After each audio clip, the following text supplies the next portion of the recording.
Buenas noches para todos nuevamente. A continuación, para dar inicio a la exposición, quiero presentarles a la docente que impartirá el seminario de hoy.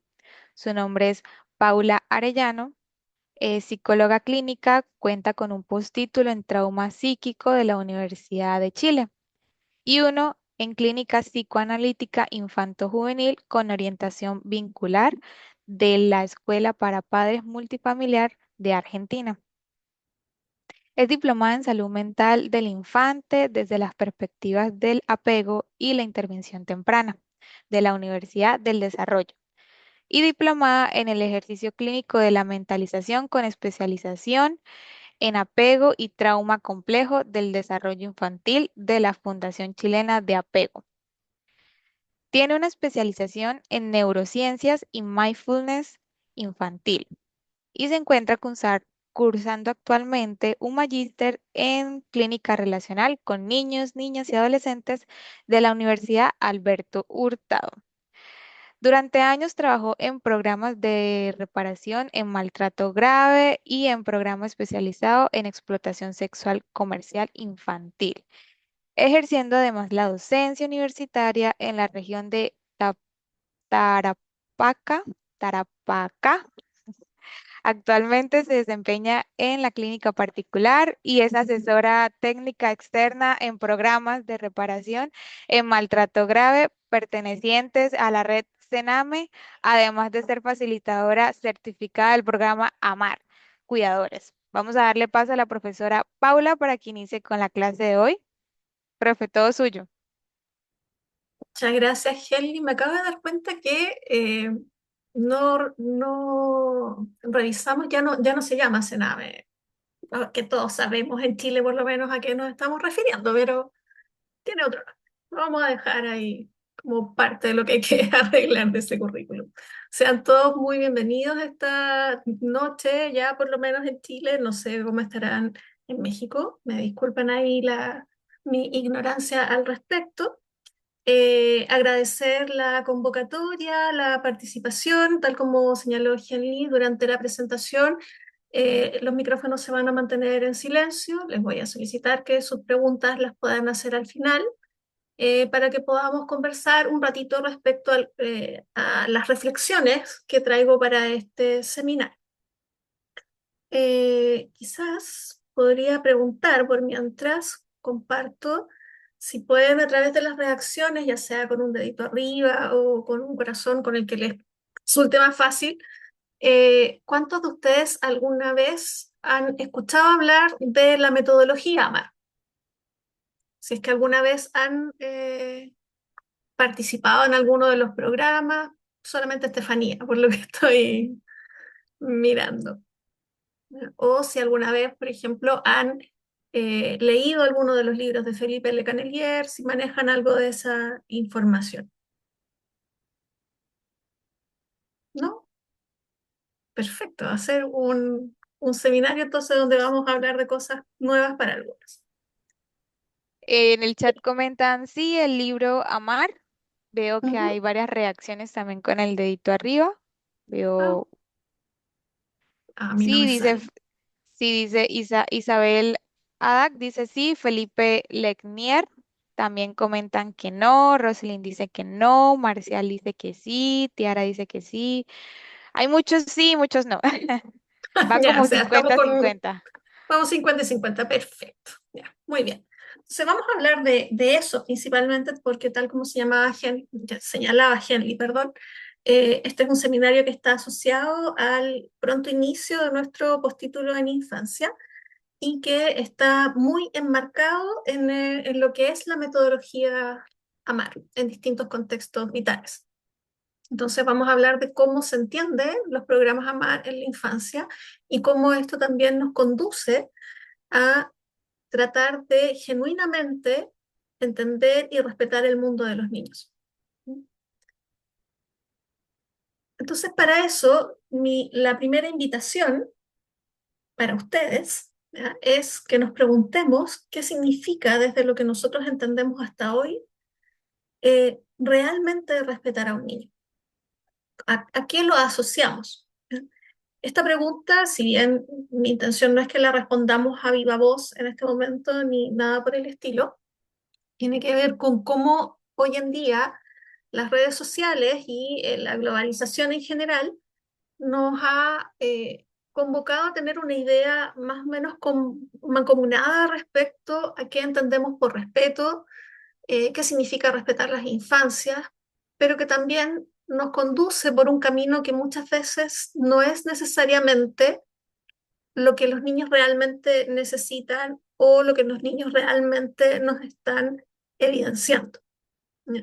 Entonces, lo primero es poder hacernos esta pregunta, no como una forma de decir, ah, qué bien, yo respeto a los niños, ¿cierto? O a todo lo que eso involucra, sino más bien que nos cuestionemos realmente si estamos respetando tan genuinamente lo que es el mundo infantil.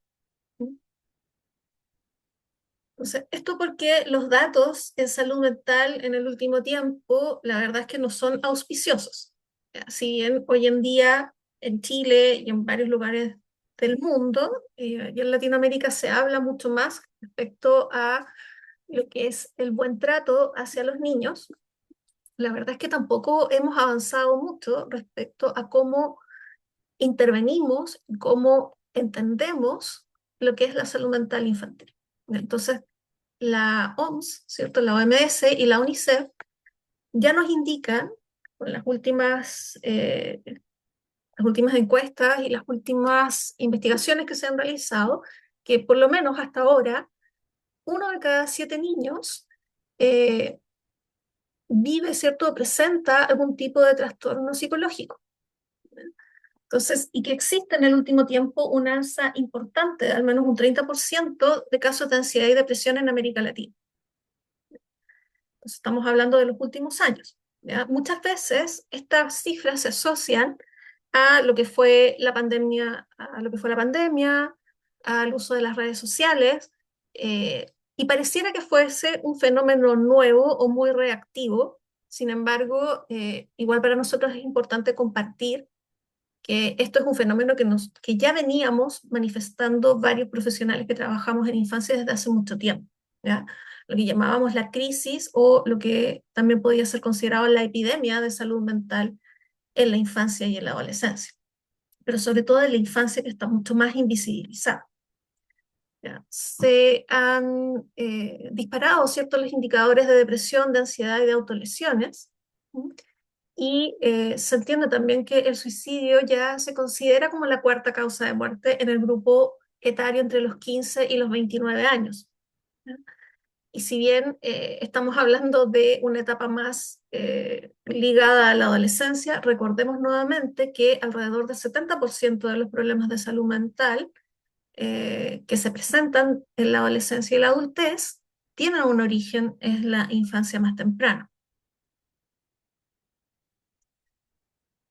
En Chile, la Defensoría de la Niñez, a través de una encuesta en relación con la situación de los derechos de la niñez y la adolescencia, presentada el año 2025, reportó que el 20% de los niños por lo menos afirma tener ganas de llorar constantemente.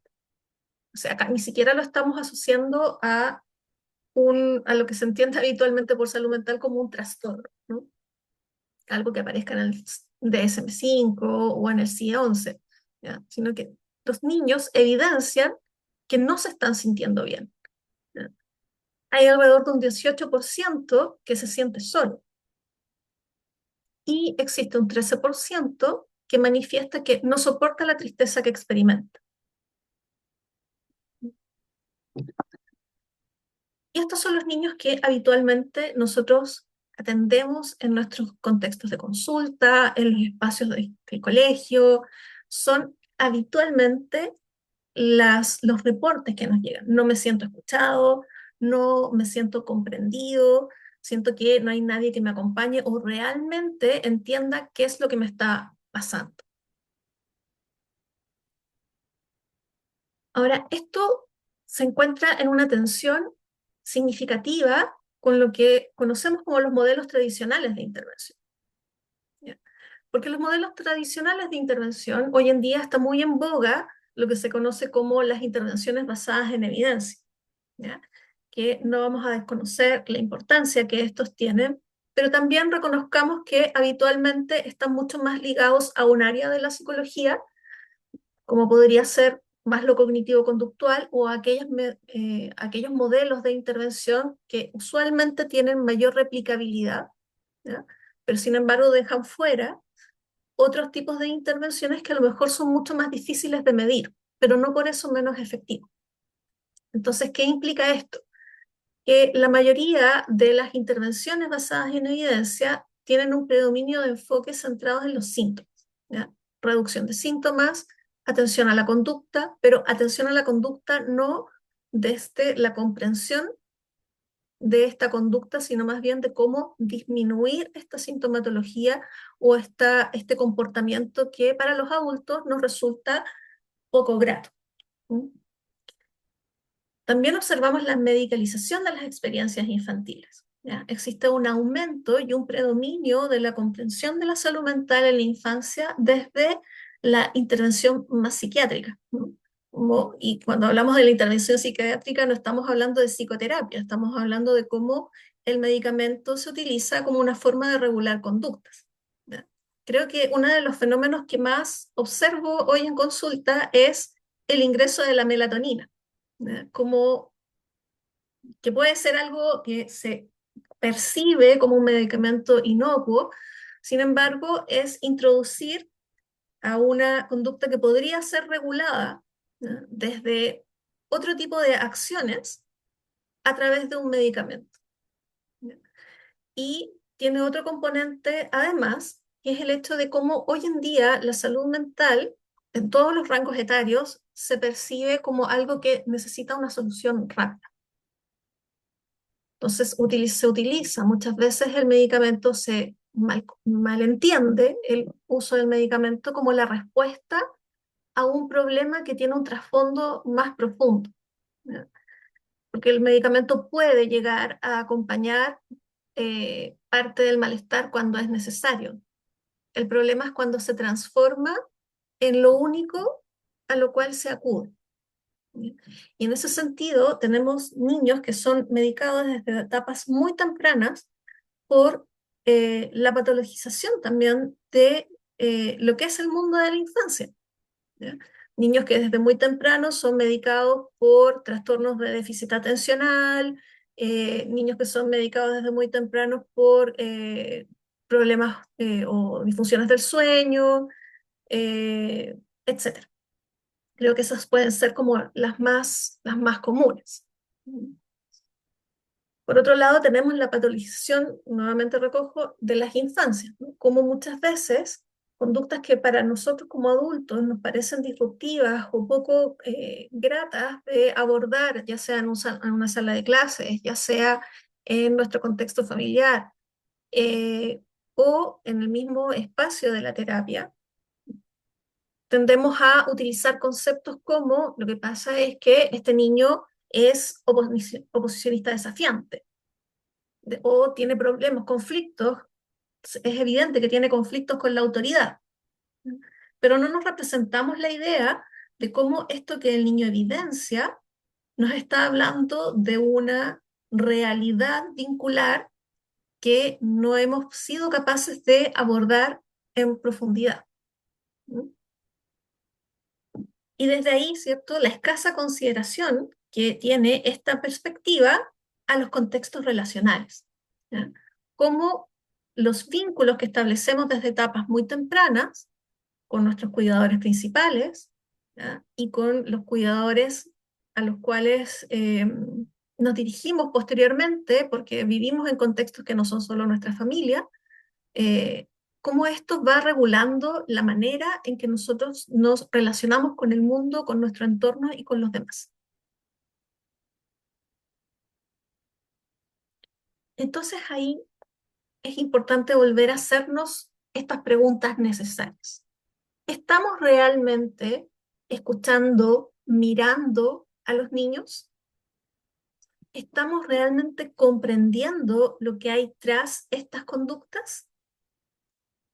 ¿Estamos realmente prestando atención desde los niños y no desde un adulto que quiere intentar imponer su mirada adultizada a un fenómeno que quizás se escapa un poco de nuestra comprensión adulta ya.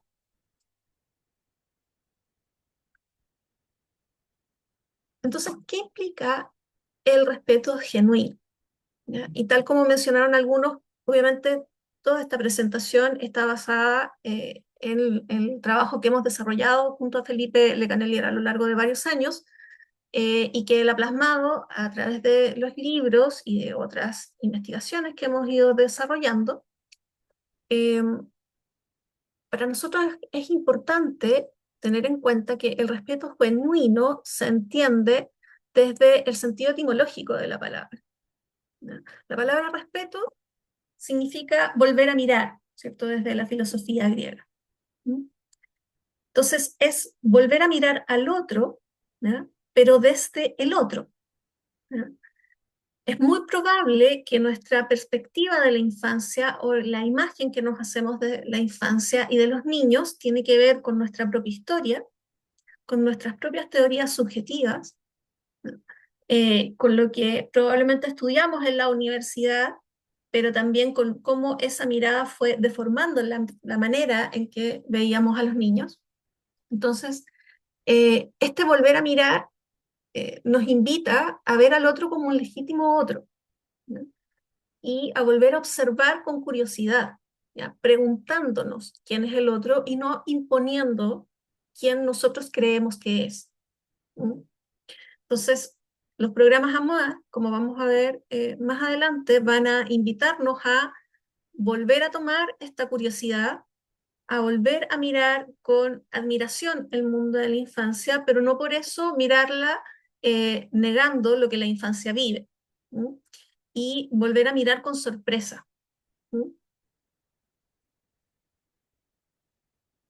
Para eso, ¿cierto? Los adultos vamos a invitarlos y nos vamos a invitar también a nosotros mismos a poder escuchar y a mirar sin imponer interpretaciones, ¿no? Tratar de mirar realmente sin juzgar. Es invitar también a poder validar la experiencia emocional de los niños, ¿no? Porque muchas veces nos encontramos con niños que nos señalan esto. Yo dije que me sentía triste y el profesor lo que me dijo o mi mamá lo que me dijo es que no era para tanto, ¿ya? Que yo no podía estar triste porque soy niño, ¿no? Que ser niño implica ser feliz, ¿no? Como que el sufrimiento no fuera parte de las experiencias infantiles, ¿no? Y también el reconocimiento de estas necesidades emocionales, porque y ahí volvemos a esta idea de cómo los niños necesitan también experimentar y que sean reconocidos en el amplio espectro de emociones que podemos sentir, ¿no? Entonces, invitamos a que los adultos puedan observar estos puntos, pero también a recordar que no es una mirada desde nosotros, sino que es una mirada desde el niño. Entonces, estos aspectos no son mirados e interpretados desde nuestra perspectiva, sino que el objetivo va a ser cómo volvemos a mirar con curiosidad lo que los niños nos están mostrando.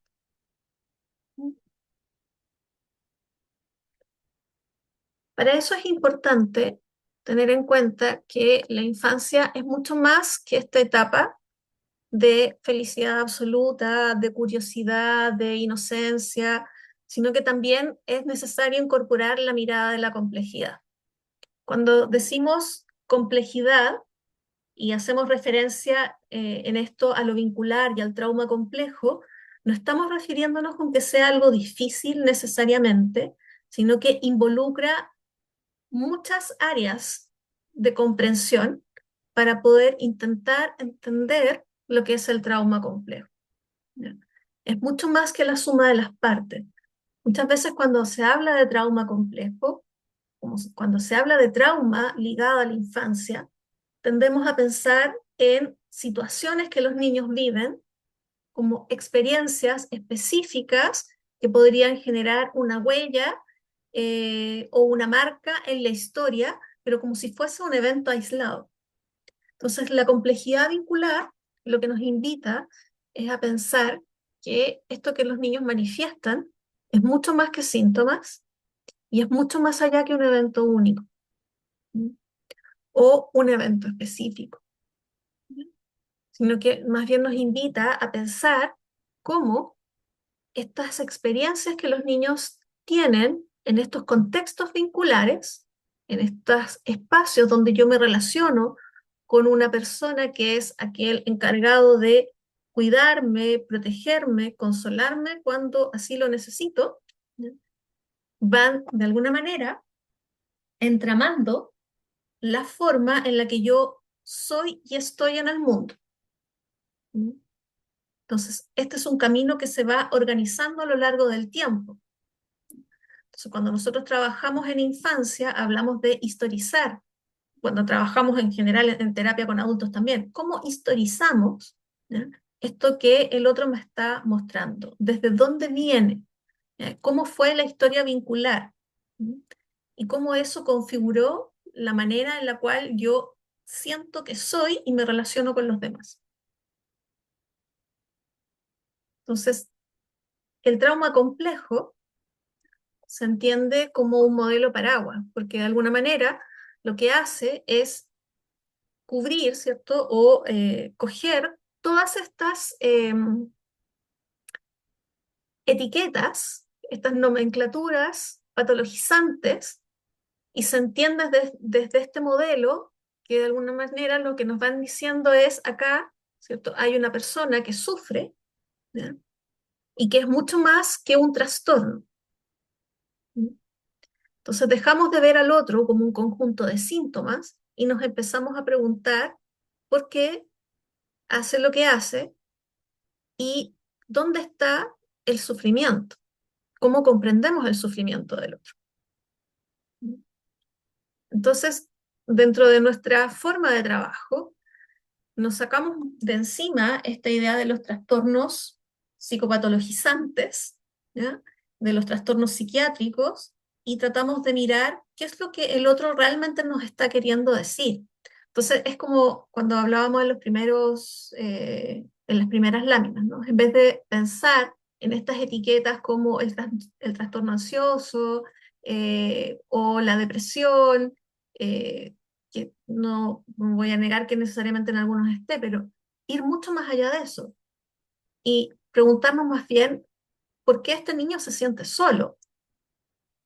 Si vive en un contexto familiar donde hay adultos que lo acompañan, ¿por qué aún así la soledad se instala como una experiencia vital? ¿Qué es lo que está faltando y cómo eso va organizando la experiencia de ese ser humano? Entonces, nosotros trabajamos desde una perspectiva que es el modelo de apego y complejidad, que es el MAC, ¿ya?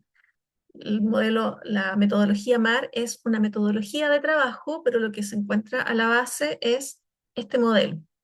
Es decir, el apego va a ser parte de esta forma de mirar, no es lo único, vamos a tomar también eh, vamos a tomar también algunos elementos desde lo que es la comprensión psicobiológica, desde lo que es la teoría de sistemas complejos, y lo que vamos a hacer es tratar de comprender cómo, ¿cierto?, el cerebro se va organizando, cómo el cuerpo va generando una estructura predictiva, ¿ya? Porque este ser y estar que yo les mencionaba es mucho más que pensar la mente como algo aislado o las emociones como algo aislado. Muchas veces pensamos en la mente y en las emociones como algo etéreo, como algo que no se ve, casi como algo que estuviese por fuera de lo corporal, algo que no es accesible. Sin embargo, desde esta perspectiva, lo que tenemos es comprender que en realidad somos un cuerpo. No existimos sin ese cuerpo. Y ese cuerpo está constantemente interactuando con otros. Y es en esa interacción con otros que va organizando la forma en que se estructura y se organiza. Entonces, el sufrimiento no está ajeno a eso. Cuando vivo en espacios donde la relación que tengo con mi familia, con mi cuidador principal, ya que puede ser mamá, papá, abuelo u otro, ¿m? Cuando esa experiencia es poco clara, cuando esa experiencia no me permite establecer un patrón predictivo, ¿ya? No me permite generar estrategias que me ayuden a tratar de anticipar lo que va a ocurrir, se empieza a generar este fenómeno que muchas veces llamamos el trauma complejo, que es cómo podemos intentar hacer este espacio lo más predecible posible. Y es en ese contexto donde muchas veces incurrimos en el error de etiquetar ciertas conductas o cierta sintomatología como una patología específica sin entender desde dónde viene. Entonces, el modelo apunta a no ser patologizante ni estigmatizante del sufrimiento. El punto del modelo de apego y complejidad lo que va a hacer es tratar de comprender que esto que el otro me muestra es la forma en que intentó adaptarse al contexto vital en el cual se encuentra. Entonces, esto que yo desarrollo, esta oposición, este estar constantemente peleando con las figuras de autoridad, este tener conductas que muchas veces son etiquetadas e interpretadas como pataletas, que son interpretadas como desregulaciones. Hoy en día el concepto de desregulación está súper manoseado. Como todo esto o otras patologías utilizadas como lo que pasa es que es un niño, se desregula así porque está dentro del espectro autista o se desregula de esta manera porque es parte del TDAH. Entonces, todas esas cosas es invitar cómo en realidad esto que el niño nos muestra es parte de lo que ha tenido que hacer para poder sobrevivir en un contexto vincular que no ha sido lo suficientemente predecible para que yo pueda elaborar una estrategia que no implique estar en conflicto con el otro constantemente. ¿Ya?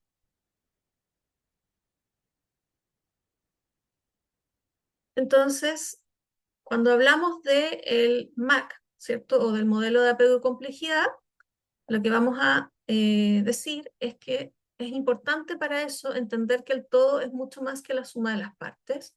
Es decir, cuando atendemos a un niño, es mucho más, este niño es mucho más que su familia, pero también es mucho más que los eventos que ha vivido, ¿ya? Es mucho más que un síntoma, ¿ya? Es mucho más que el contexto social, ¿ya? Y a la vez es todo eso. ¿Sí? Y si a eso le sumamos una organización compleja, es decir, un niño que ha estado viviendo en un contexto relacional donde los vínculos se han visto afectados, ¿ya? Por una falta de predictibilidad, por vínculos que son más bien atemorizantes o atemorizados, donde estas figuras de apego no han logrado posicionarse como contextos de seguridad emocional y vincular, entonces ahí es donde nos encontramos con el trauma complejo. Pero el trauma complejo, insisto, no como una patología, sino como una forma de comprender el sufrimiento.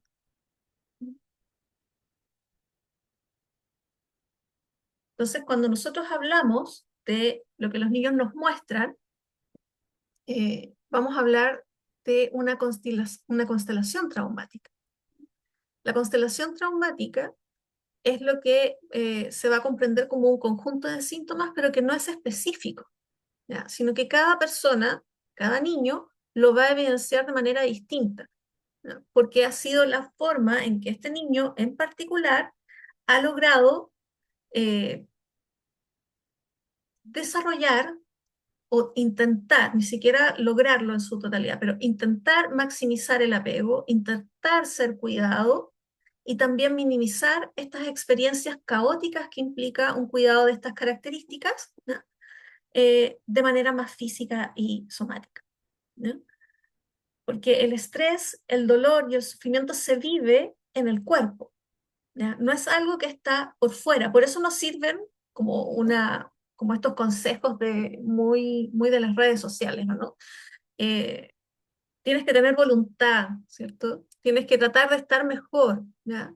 Tienes que sonreír para que así eso te ayude a estar mejor, como eh, tienen como esta frase que es así como, no es proyectalo, no la recuerdo en este momento.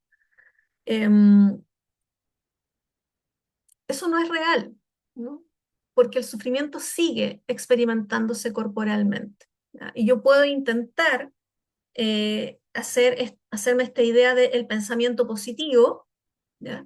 Pero físicamente sigo experimentando el dolor y el sufrimiento. A lo más podría hacer algo mucho peor, que es anestesiarme y disociarme, ¿no? Entonces, siempre todas las cosas que los niños nos muestran tiene que ver con esta constelación traumática, ¿ya? Entonces, cada una de las cosas que los niños hacen, ¿ya? Van a estar vinculadas a cómo esto me ayuda a aumentar las posibilidades de que mi cuidador se quede conmigo, que me cuide o que me cuide, a lo mejor no necesariamente de forma cariñosa, pero que sí esté ahí presente, ¿no? Y cómo también, a su vez, esto me ayuda a disminuir esta sensación corporal de dolor, de estrés, de sufrimiento, haciendo cosas que de repente desde fuera, y de ahí la importancia de mirar desde el niño, desde fuera pueden ser vistas como totalmente contradictorias. ¿Ya? Podríamos preguntarnos por qué entonces un niño que sufre se corta, ¿no? O se golpea, si eso también produce dolor, ¿no? Porque estamos hablando de situaciones mucho más extremas donde el sufrimiento necesita ser o se intenta, ¿ya? Se intenta abordar de la forma que tengo. Si yo no tengo a un otro que me contenga, entonces lo único que me queda es mi propio cuerpo al que puedo recurrir.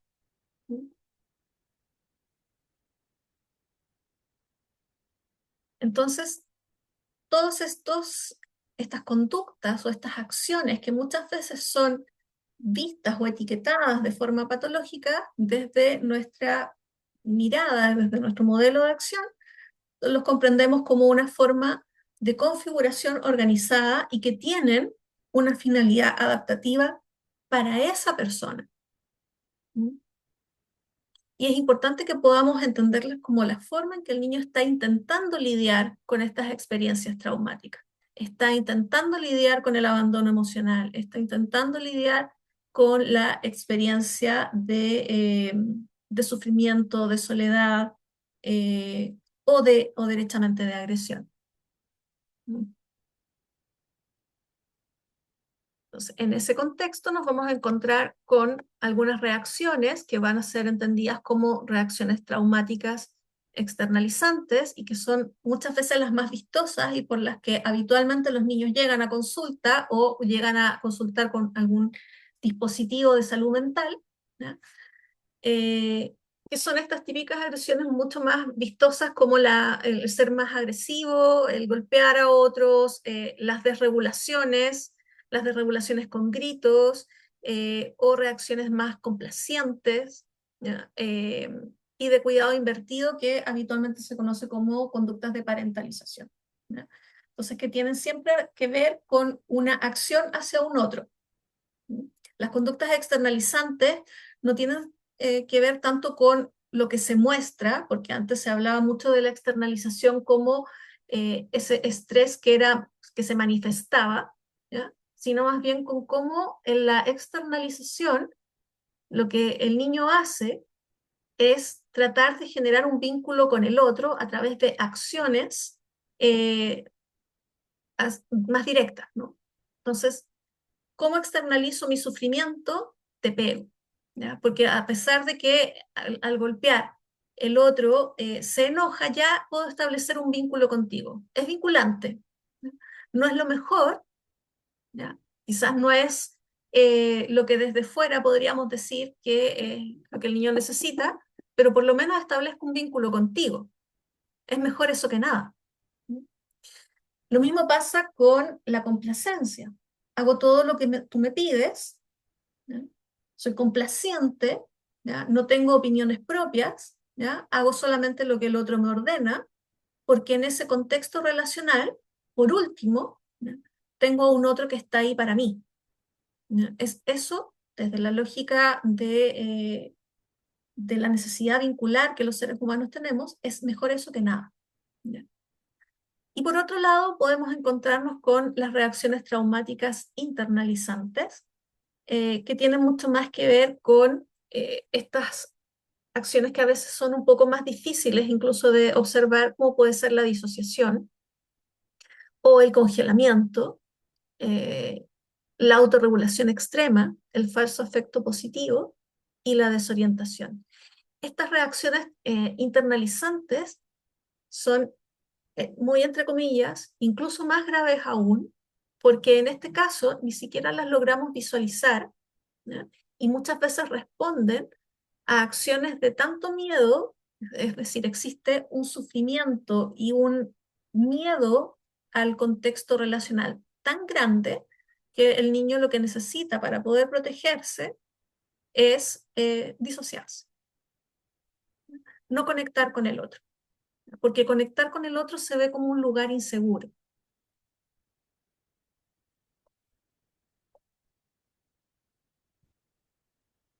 Bueno, teniendo en cuenta esto que hemos visto de manera muy rápida, porque el tiempo es oro y esto es solamente una hora, ¿no? Eh, es en ese contexto donde surgen los programas AMAR, ¿ya? La verdad es que los programas AMAR tienen una larga trayectoria de más de 20 años. ¿Ya?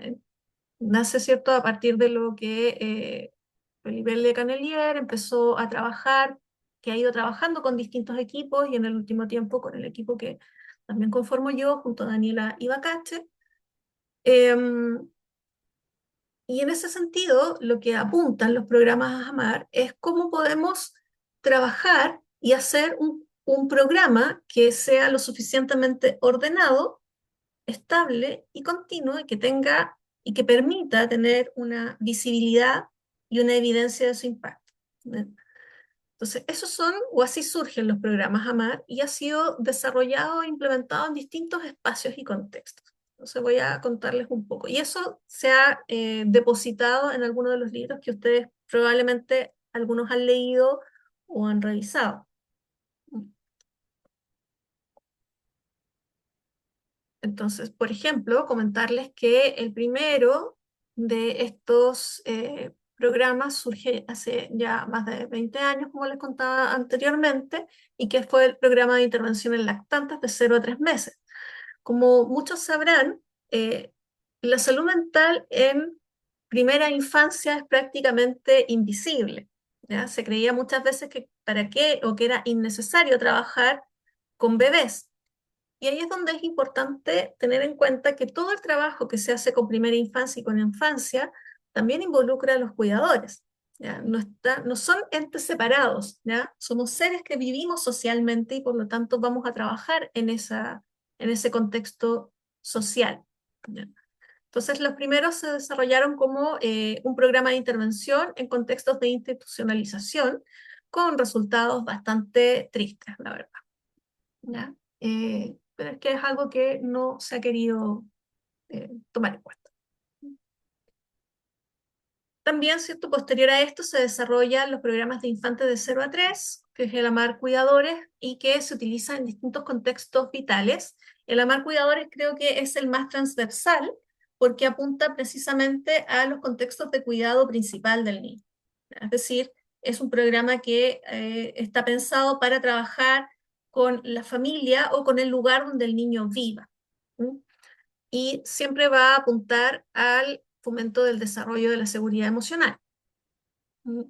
También se llevó a los contextos de familias de acogida y familias adoptivas, ¿ya? Como para poder trabajar y desarrollar habilidades en las personas que se van a hacer cargo, ya fuera de manera temporal o ya de manera permanente de estos niños.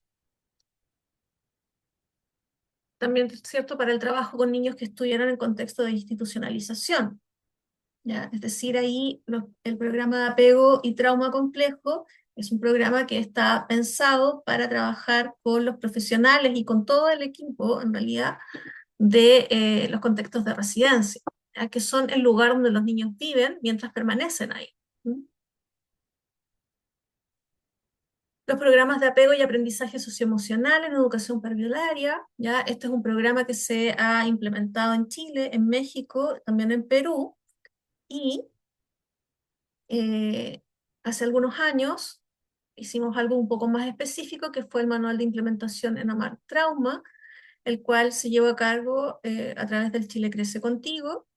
En ese momento Chile Crece Contigo y también tiene otro nombre.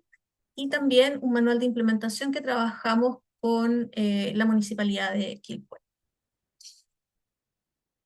Ah, me salté uno, perdón. Contarles también que este mismo programa lo desarrollamos y lo trabajamos junto con Daniela y Felipe en Uruguay para el trabajo en unos centros abiertos que existen en ese país y que la verdad fue bastante exitoso y quedamos bastante contentos con los resultados que pudimos obtener. Pero fue un trabajo de 2 años. Los programas AMAR tienen una arquitectura conceptual que consiste en lo siguiente. Lo primero es entender que la base de este trabajo consiste en lo que nosotros llamamos el cuidado respetuoso emocionalmente seguro, el CRECE. ¿No? El CRECE es la filosofía y la actitud emocional que invitamos a desarrollar en estos programas. ¿No? Lo que se busca es poder generar un contexto relacional de seguridad emocional. ¿No? Entonces, el objetivo siempre es pensar cómo estos adultos pueden generar este contexto emocionalmente seguro para los niños donde ellos puedan efectivamente desarrollar estrategias de vinculación mucho más sanas para ellos. Y las metodologías de intervención lo que van a apuntar, ¿cierto?, es a poder trabajar de manera muy esquemática ciertas habilidades. Entonces, el CRECE se va a entender como esta ética del cuidado. ¿Ya? O sea, siempre los programas van a apuntar a cómo desarrollamos una ética del cuidado. El adulto tiene que desarrollar, o lo invitamos a desarrollar, este estado mental emocional donde pueda sentir y pensar el mundo del niño desde el niño. Porque muchas veces los adultos trabajamos desde nuestra perspectiva adulta. ¿Ya? El niño tiene que hacer esto, o cuáles son nuestras expectativas respecto a lo que el niño debe hacer y cómo se debe sentir. Para eso es importante trabajar en este tono o esta envoltura afectiva. Eso es lo que es el CRECE. ¿Ya? Cómo desarrollamos y cómo potenciamos esta envoltura emocional. Si desglosamos el concepto del CRECE, vamos a entender que hablamos del cuidado respetuoso emocionalmente seguro. ¿Sí? Y con esto nos referimos a que el cuidado lo vamos a entender desde el rol de cuidado que va mucho más allá de la parentalidad. Es decir, cuando hablamos de cuidado, no estamos restringiendo esto a lo que deben hacer los padres biológicos, sino que vamos a entender que el cuidado está enmarcado en todos aquellos que pasan tiempo con el niño y que tienen un rol de protección y de cuidado con él. ¿Ya? Por eso, los programas AMAR se pueden desarrollar con las familias, pero también se pueden desarrollar en contextos educativos y también se pueden desarrollar en contextos de institucionalización. ¿Mm? O sea, todos los adultos que pasamos tiempo con los niños, ¿no?, somos figuras de cuidado. Es respetuoso, entendiendo el respeto no desde esta mirada caricaturizada, perdón, como de ser hacer florituras, ¿no? Sino más bien desde la aceptación y la comprensión de cómo esto que el otro hace tiene una coherencia organizadora. ¿Ya? Entonces, lo que el niño hace, las acciones, las conductas que presenta, tienen una coherencia para la forma en que ha venido desarrollándose su vida y la forma en que los vínculos se manifiestan. ¿Ya? Opera a un nivel emocional porque se apunta a desarrollar actividades que inviten no al conocimiento académico, sino más bien a conectarse con experiencias emocionales en un contexto protegido y cuidado. ¿Ya? Y por lo mismo, el que sea seguro va a implicar que podamos trabajar con estos adultos en el desarrollo de un contexto de confianza y disponibilidad para poder explorar el mundo interno. Es decir, vamos a trabajar con adultos que son cuidadores, vamos a invitarlos a un espacio donde puedan explorar las experiencias que tienen con estos niños, con todo lo que eso implica, ¿no? Y otorgándoles un espacio que también sea de seguridad para ellos, ¿ya? Para que realmente puedan explorar esto que sienten y experimentan en el contexto de cuidar. ¿Mm? Y eso, posteriormente, ellos también lo puedan llevar a sus propios espacios y contextos de cuidado. El crece, por lo tanto, va a tener algunos principios filosóficos, como son el tener en mente el mundo del niño, desde su propio mundo y no desde los adultos. El recordar que no tenemos que hacerle a los niños lo que no nos gustaría que nos hicieran a nosotros, ¿ya? Eso es muy característico de nosotros como adultos, tratar a los niños como si fueran seres que están a nuestra disposición y bajo nuestro mando. Y acá la invitación es recordar que hay muchas cosas que muchas veces hacemos con los niños, pero que a otros adultos no se los haríamos. ¿Sí? Entonces, es la invitación a tener una postura, ¿ya? No jerárquica, sino más bien de comprender que el otro también es un ser humano con las mismas necesidades que nosotros como adultos tenemos, las mismas necesidades emocionales y ser tratados de la misma forma. Evitar todo tipo de lenguaje o lo que muchas veces llamamos mentalizaciones negativas hacia el niño, ¿sí? Es decir, todo lo que tiene relación con estas etiquetas que muchas veces estigmatizan la experiencia del otro, ¿ya? Para nosotros va a ser algo que no vamos a utilizar. Y por último, que vamos a invitar a los adultos a poner entre paréntesis la propia cosmovisión adulta. Entonces, los programas AMAR, como ustedes vieron, eh, han sido manualizados y llevados a distintos espacios de trabajo. Sin embargo, estos programas no son mucho más que este manual, son mucho más que un listado de actividades y que tienen como contexto, ¿ya? O requieren de este cuidado respetuoso, emocionalmente seguro, ¿ya? Para poder ser llevados a cabo. ¿Mm?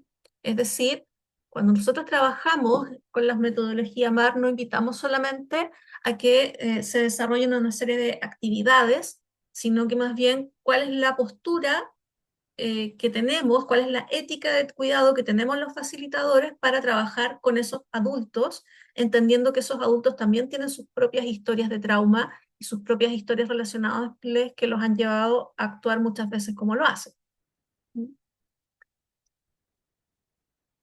Entonces, desglosando, ¿ya? Lo que significa el anagrama del amar, porque se llama amar no por una razón que suena bonito, en parte sí, pero porque nos ayuda a recordar cuáles son las fases que este programa tiene, ¿ya?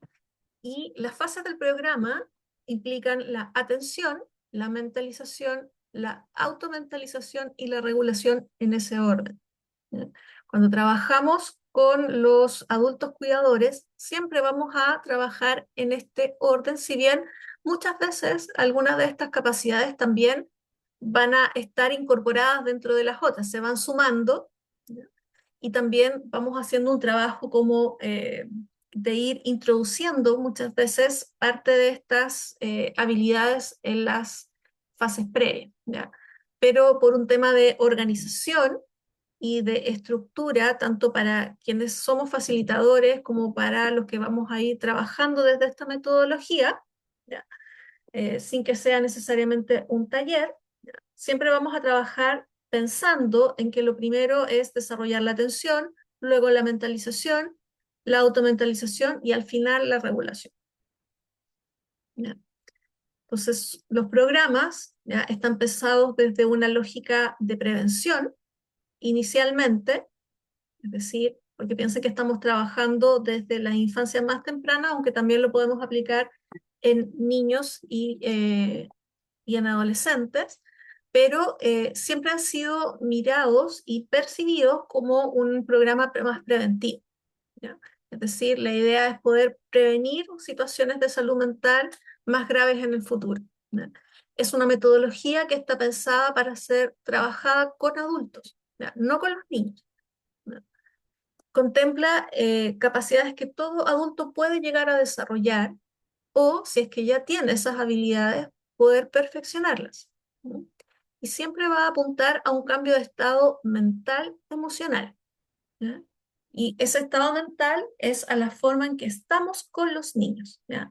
No es hacer algo distinto, no es hacer más cosas, no es invitarlos a hacer algo diferente o sumar presión al contexto de cuidado, sino cómo eso que hacemos cotidianamente, ¿ya? Lo podemos hacer con una disposición mental diferente, estando con ellos, ¿no?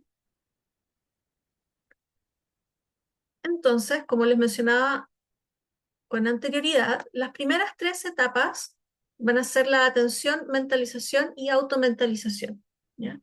En la atención, lo que vamos a buscar es poder mirar lo que el niño nos muestra desde una perspectiva que sea sin juzgar, netamente observacional.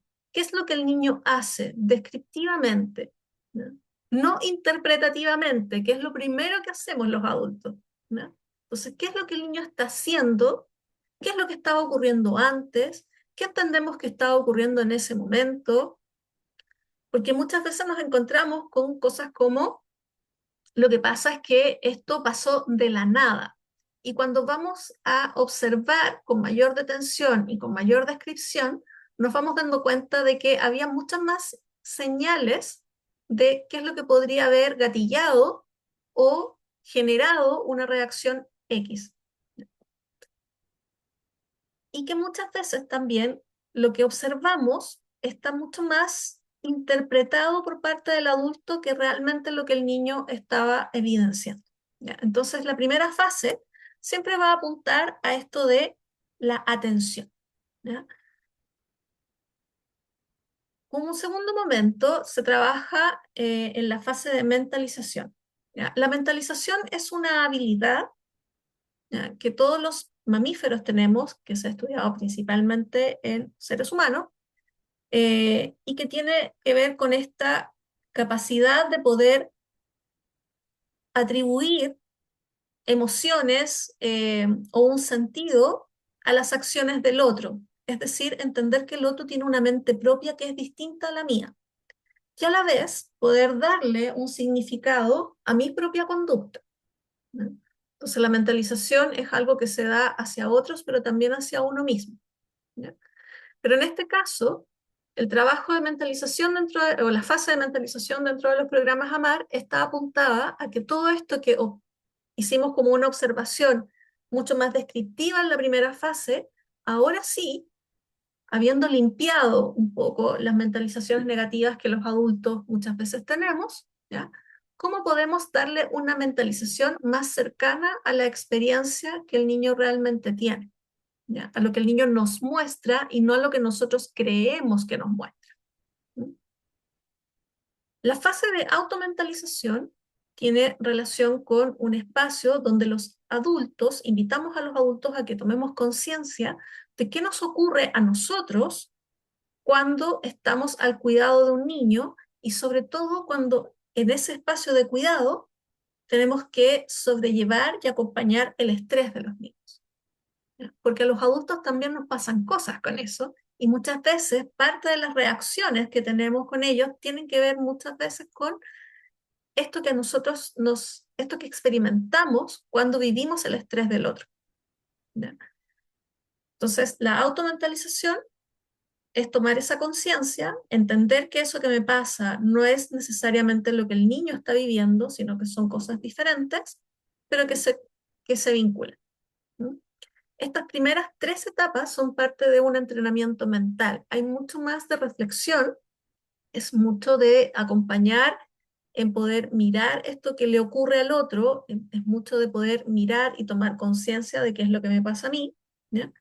Y una vez que avanzamos en estas tres etapas, recién avanzamos hacia la etapa de regulación, que es cómo acompañamos el sufrimiento y el dolor de un niño, siendo nosotros los cuidadores.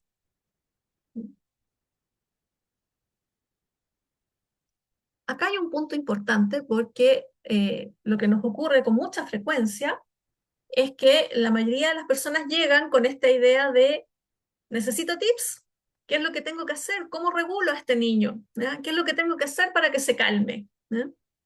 Entonces, ahí nosotros siempre hacemos como hincapié en la importancia de entender que lo que hoy en día se habla como cuidado respetuoso, como disciplina positiva muchas veces, o tips de crianza, ¿no? es, eh, es una trampa, ¿no? Porque ahí en ese espacio la mirada está puesta no en las necesidades emocionales del niño, está puesta en las necesidades del adulto. ¿Ya? Yo como adulto no quiero, ¿cierto? Me molesta, me incomoda, ¿ya? Me incomoda porque sufro, me incomodo porque me da rabia, por lo que sea, pero me incomoda esto que el niño hace y necesito que no lo haga más. ¿Ya? Entonces, es súper necesario para nosotros entender que esto de la regulación tiene que ser la última etapa, porque cuando llegamos a ese momento, ¿ya? Si hemos pasado por las tres primeras fases, lo que el adulto nos va a ir comentando es que en realidad como que no necesita estos tips, porque ya voy descubriendo quién es mi hijo, voy descubriendo quién es este niño y voy entendiendo desde esa perspectiva qué es lo que él necesita emocionalmente desde su singularidad, no desde lo que me dicen las recetas de crianza respetuosa, ¿ya? Sino qué es lo que ese niño en particular necesita para poder ser contenido, regulado y comprendido, ¿ya? Entonces, el programa finaliza, ¿ya? Con cómo nosotros trabajamos en una actitud que el cuidador debe tener de enviarle un mensaje al niño de presencia y seguridad. ¿Ya? Entonces, yo para poder desarrollarme, ¿cierto? De manera mucho más sana con mi entorno, necesito un contexto seguro donde poder explorar esta persona que soy, con todo lo que se involucra, con la rabia, con la tristeza, con las alegrías, pero sobre todo con aquellas otras emociones que son mucho más displacenteras. Necesito un contexto seguro, ¿ya? Y para eso los adultos necesitamos estar realmente presentes, ¿ya? Que es la antítesis de la imagen que aquí se presenta, ¿ya? Entonces, poder, el mensaje de presencia y seguridad es la condición necesaria para que la regulación exista, ¿ya? Si no tenemos un adulto que preste atención, que mentalice de manera más cercana, ¿cierto? Y más positiva a un niño, ¿ya? O no tenemos un adulto que sea capaz de percibir lo que le está pasando en el contexto de cuidado, es bien poco probable que podamos entregar un contexto de cuidado que sea de mayor seguridad emocional. Ujú. Me están diciendo que estoy en el tiempo. Ya. Entonces, ¿cómo entregamos ese contexto de presencia o cómo entregamos un mensaje de presencia? Muchas veces los adultos no sabemos qué hacer o no sabemos lo que le pasa al niño, pero eso no importa tanto. Lo que le importa a un niño, lo que le importa al otro es saber que tengo a un otro disponible para mí, ¿ya? Que estoy aquí contigo, que no me voy a ir. ¿Mm? Aunque no sepa lo que te pasa, voy a intentar acompañarte. ¿Mm? Entonces voy a hacer lo que esté a mi alcance para poder estar contigo. ¿Mm? Y el mensaje de seguridad, ¿ya? Tiene relación con poder reforzar esta misma idea de manera posterior, ¿ya? A cuando la crisis ya se ha presentado, ¿ya? Si te vuelve a pasar algo así, avísame, yo voy a estar, cuenta conmigo, yo voy a estar aquí para ti. Entonces, el mensaje de presencia, de protección y de seguridad es decir, yo estoy aquí, no me voy a alejar y no voy a hacer que tú te alejes, ¿ya? Tampoco te voy a alejar. Eso que suena tan fácil, ¿ya? En realidad es re difícil, ¿ya? Es simple pero muy complejo. ¿Mm? Es simple de decir, pero es difícil de hacer, ¿ya? Por eso los programas AMAR tienen fases y por eso se trabajan de manera paulatina y al ritmo de lo que el otro puede ir haciendo también, ¿ya? A veces tenemos que detenernos más en una fase que en otra, ¿Mm? Tomarnos más tiempo, muchas veces tomarnos más tiempo para atender o tomarnos más tiempo para mentalizar, ¿ya? Eso también nos lo va a ir mostrando cada uno de los cuidadores. ¿Mm? Y por lo mismo, no puede ser una respuesta tan automática, no puede ser un resultado rápido. La salud mental no tiene respuestas rápidas, ¿ya? Necesita tiempo y necesita disposición, ¿ya? Entonces, en el caso de los niños, y en el caso de todos en realidad, solo a través de que los niños experimenten relaciones que sean realmente respetuosas, mentalizadoras y protectoras, es que se van a generar cambios a nivel de seguridad emocional. Entonces, no existe otra forma que estar presente, ¿ya? Y con esto hacemos principal hincapié en que no solamente lo que muchas veces se habla como de tiempo de calidad, también necesita tiempo y ojalá harto, ¿ya? Porque yo no voy a desarrollar un vínculo de seguridad con alguien que no está realmente presente. No desarrollo un vínculo de seguridad con alguien que veo una vez a la semana. Desarrollo vínculos con las personas con las que estoy 24/7, ¿ya? Con los que veo todos los días, con los que desayuno en la mañana o con los que a lo mejor tomo almuerzo, con quien me veo en los recreos, ¿ya? Esos son realmente los vínculos y por lo tanto es importante trabajar con ese contexto relacional. Muchas gracias a todos. Bien, vamos a abrir la ronda de preguntas. Vamos a ver quién quiere hacerle una consulta directamente a la profe.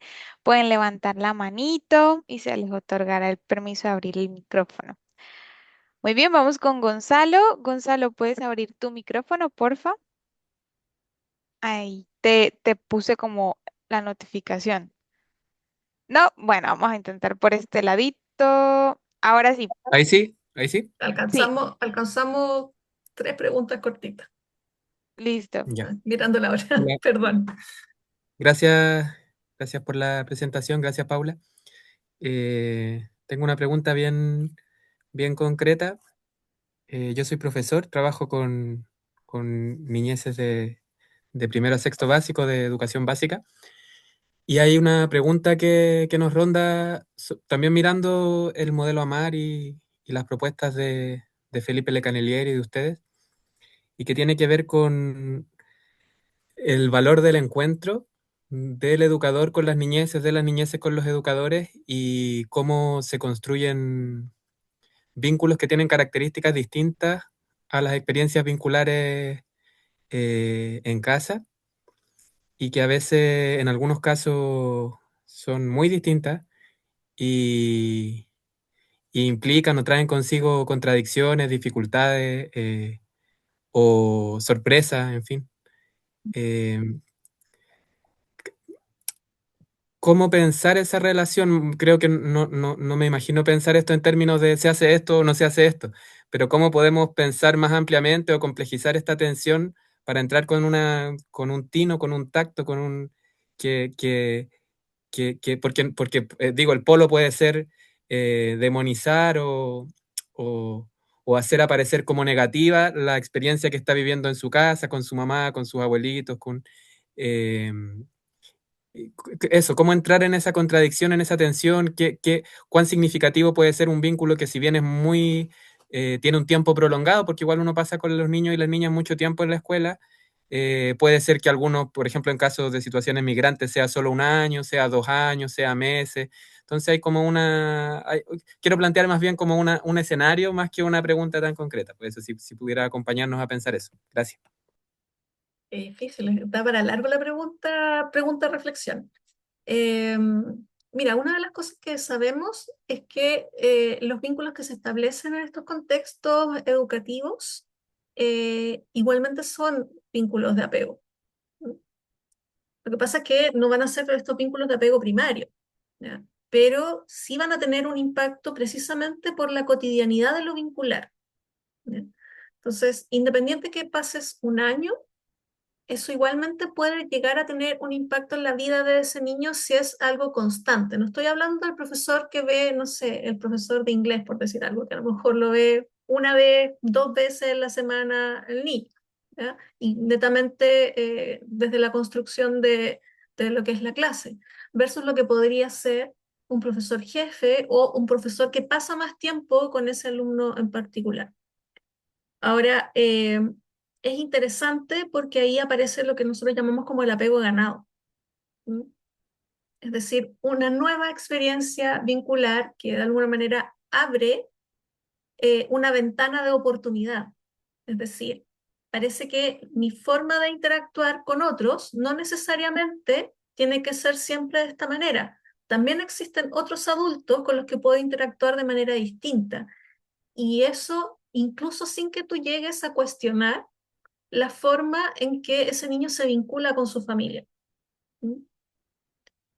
Que es algo a lo que podríamos estar muy tentados también. ¿Ya? Como esa no es la forma correcta, y es muy de nuestra sociedad también, ¿ya? Esa no es la forma correcta, ¿ya? Esta es la forma en que tus papás deberían tratarte. Es algo mucho más sutil y que tiene mucha más relación con cómo tú escuchas al otro, cómo te sientas y le prestas tu atención, cómo en ese espacio en el que está el niño conversando contigo, el teléfono no está disponible, sino que tu atención está plenamente en lo que el niño te dice y donde tampoco tú antepones lo que tú crees que le está pasando, sino que permites que sea él quien te diga y te oriente respecto a cómo se está sintiendo. Eso yo creo que en forma muy resumida, Gonzalo, porque en realidad es una reflexión que da para mucho y yo creo que ahí los profes, que lo hemos visto también, tienen un potencial de oportunidad con los niños gigante. ¿Mm? Pero no necesariamente desde un taller, netamente desde cómo se vinculan y se relacionan con ellos. Gracias, Paula. Y gracias No, a ti, Gonzalo. nos Yo veo que hay acompaña muchas tu manos. reflexión. Gracias, Gonzalo. Yo veo muchas manos levantadas, pero lamento decirles que solamente voy a responder hasta Carolina, porque si no vamos a estar aquí hasta las 11. Muy bien, vamos a darle paso a Yulisa. Yulisa, Ujú. ¿puedes por favor abrir el micrófono? A ver, trata. Ay, no puedo. ¿Ahí sí? Sí, Ahí Ya. se escucha. Mire, mi bien. consulta es como más una ayuda, ya que yo trabajo en colegio y hay un caso de que hay un niño que, o sea, no sé si se podría decir de regula, pero golpea, incluso ha tenido como síntomas de, o sea, como que violación dentro del colegio.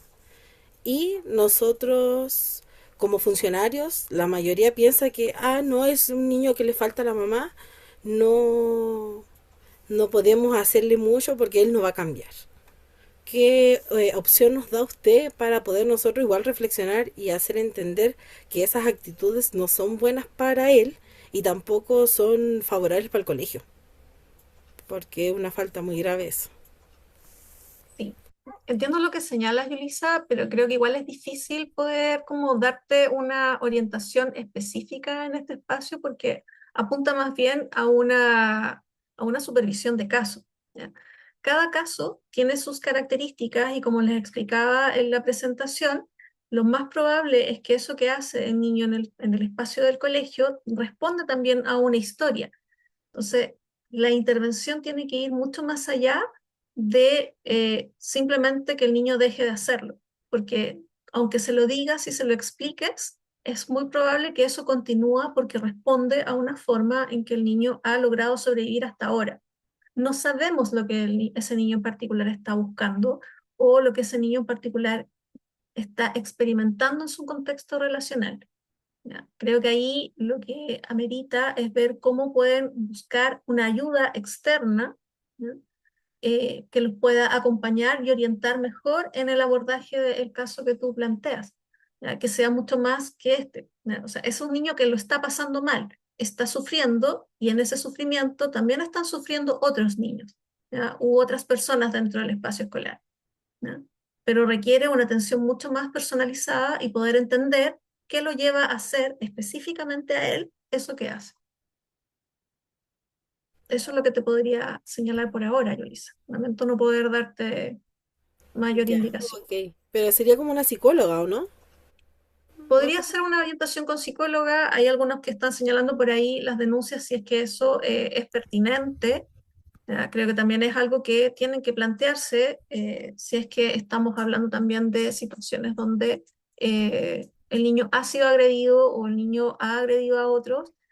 El sistema de justicia va a tener que tomar parte del asunto probablemente, pero nunca sin el acompañamiento de algún profesional que también lo ayude.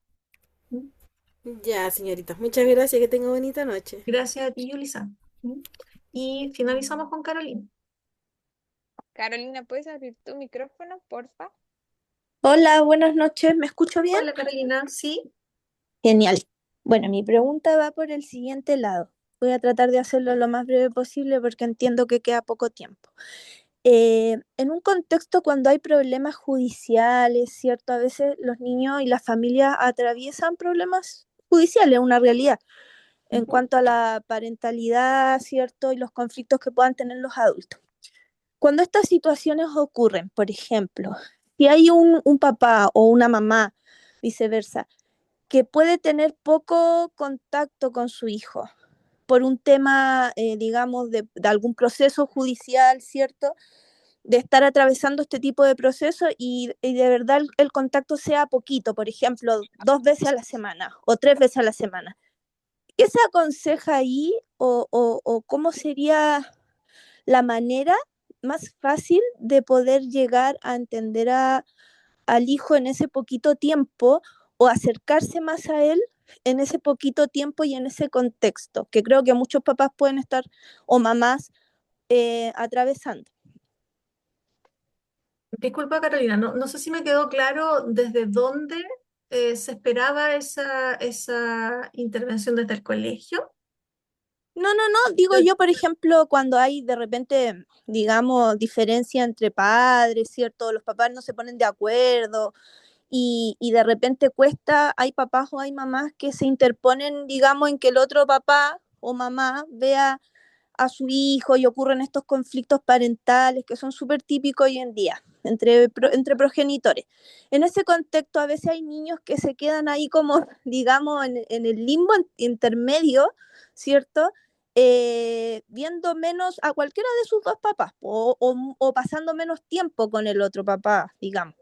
En ese contexto, ¿cómo uno como papá o mamá puede llegar más a ellos, o sea, entenderlos más, generar un vínculo lo más cercano posible en ese contexto? Uno como profesional, dices tú, para ¿No? el trabajo con ellos. ¿No? Como papás mismos, por ejemplo, si uno está desde ese lugar.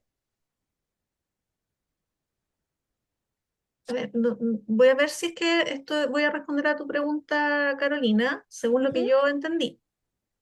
Creo que acá es importante tener en cuenta que si vamos a trabajar desde el fortalecimiento de el tiempo, eh, no, no existen revinculaciones o fortalecimiento de vínculos, por ejemplo, a través de videollamadas, sobre todo Ya, si estamos hablando de niños pequeños, ¿ya? Porque lo que el niño necesita es la relación con el otro. Cuando yo lo estoy pasando mal, ¿qué es lo que va a hacer ese adulto conmigo o para acompañarme y ayudarme a regularme?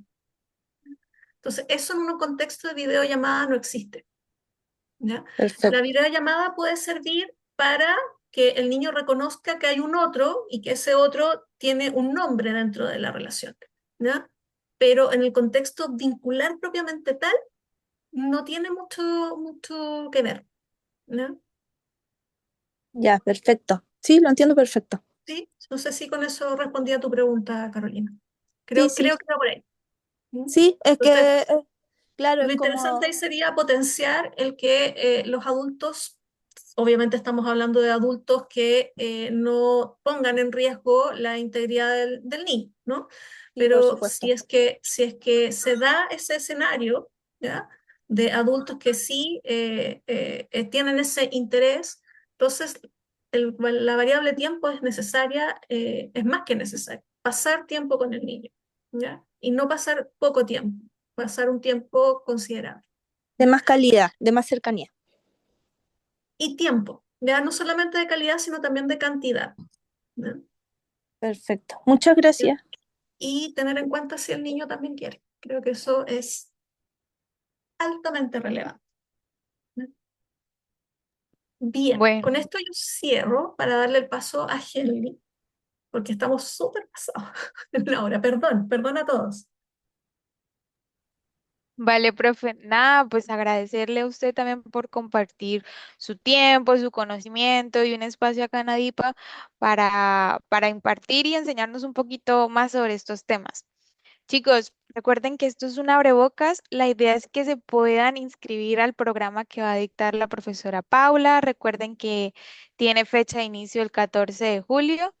Les recuerdo que es un postítulo, entonces deberían ingresar a la página de ADIPA y revisar más sobre esta temática, este programa y anímense. La idea es que se inscriban. Profe, entonces te cedo el paso para que nos despidamos y los dejes invitados también. Bueno, tal como decía Henley, dejar invitados a que puedan participar de nuestro postítulo de infancia, que esta es como la sexta versión, ya no me acuerdo, llevamos muchos años haciendo este postítulo, donde de alguna forma vamos revisando la metodología eh, y cómo la hemos ido implementando y trabajando también en el desarrollo nosotros mismos respecto a cómo miramos la infancia. Muchas veces lo que nos pasa con los alumnos es que nos comentan esto de que los postítulos no solamente tienen que ver esto de lo teórico, sino qué es lo que ellos también empiezan a mirar sus propias experiencias como cuidadores y en su historia de cómo esta ha sido. Así que los dejamos cordialmente invitados. Sería muy interesante poder verlos ahí también. Si es que hay personas que ya han estado en otros espacios con nosotros también, siempre es bueno verlos nuevamente. Y nada, dejarlos ahora con Henley, que va a hacer ahí su sorteo para quienes se motiven y se interesen a participar y se puedan ganar una beca. Quién sabe. Vale, profe, muchas gracias entonces de estar con nosotros hoy en la noche.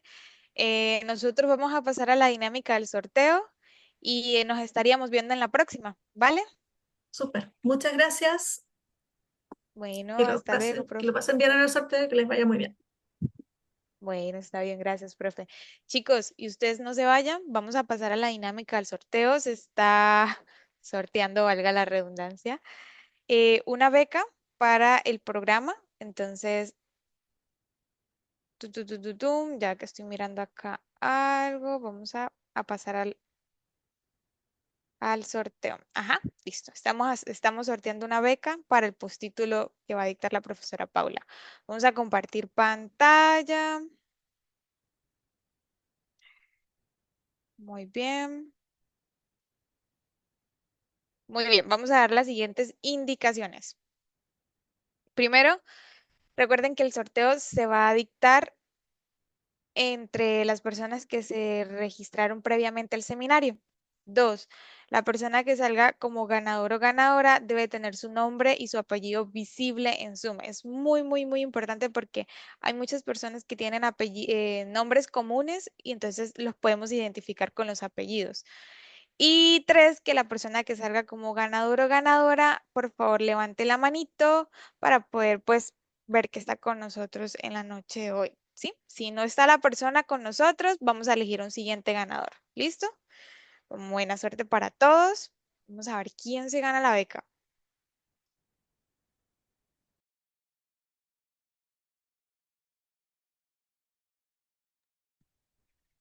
Karen Esparza Hernández. Vamos a ver si Karen está con nosotros. ¡Ay, Karen, estás con nosotros! Karen, haz presencia en el chat. ¿Estás con nosotros? ¡Ay, súper bien! Felicidades a Karen. Súper, a la primera.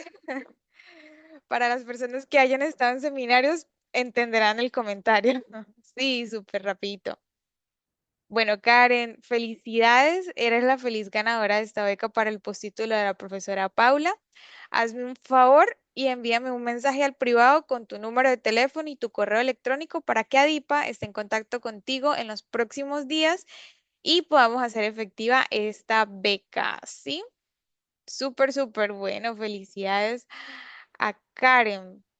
Y chicos, vamos a pasar a la etapa de la certificación. Vamos a dejar de grabar.